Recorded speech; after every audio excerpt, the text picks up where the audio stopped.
তো আজকে হয়ে গেছে ইলিশ মাছ ভাজা আর ইলিশ মাছের তেল, আর তার সঙ্গে তেল দেওয়া হয়েছে। এখন তেল দিয়ে মাখিয়ে ভাতটা খেয়ে দেখবো কেমন হচ্ছে। ইলিশ মাছের তেল দিয়ে ভাত খাওয়ার মজাটাই আলাদা। চলুন এবার খেয়ে দেখবো এটার টেস্টটা কেমন। প্রথম বাইটটা নিলাম।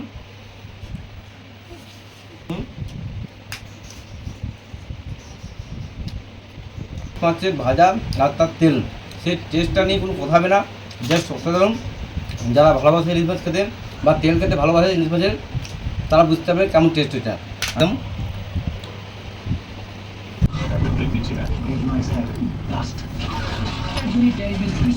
এরপরে এখন খাবো ভাপা ইলিশ, সর্ষে আর পোস্ত দিয়ে বানানো হচ্ছে ভাপা ইলিশ।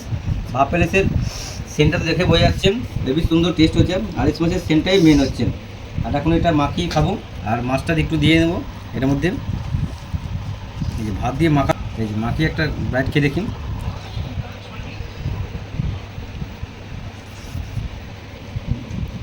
অসাধারণ অসাধারণ, খাওয়া নিয়ে কোনো কথা হবে না, দেখে বুঝতে পারছেন কেমন হচ্ছে।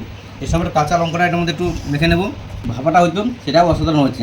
তো ঠিক আছে বন্ধুরা, আজকে ভিডিও আমার এই পর্যন্তই। ভিডিওটি যদি ভালো লাগে থাকে তো লাইক শেয়ার কমেন্ট করে পাশে থাকবেন। দেখা হচ্ছে আপনার সঙ্গে নেক্সট ভিডিওতে। ততক্ষণ ভালো থাকবেন, সুস্থ থাকবেন। টাটা বন্ধুরা।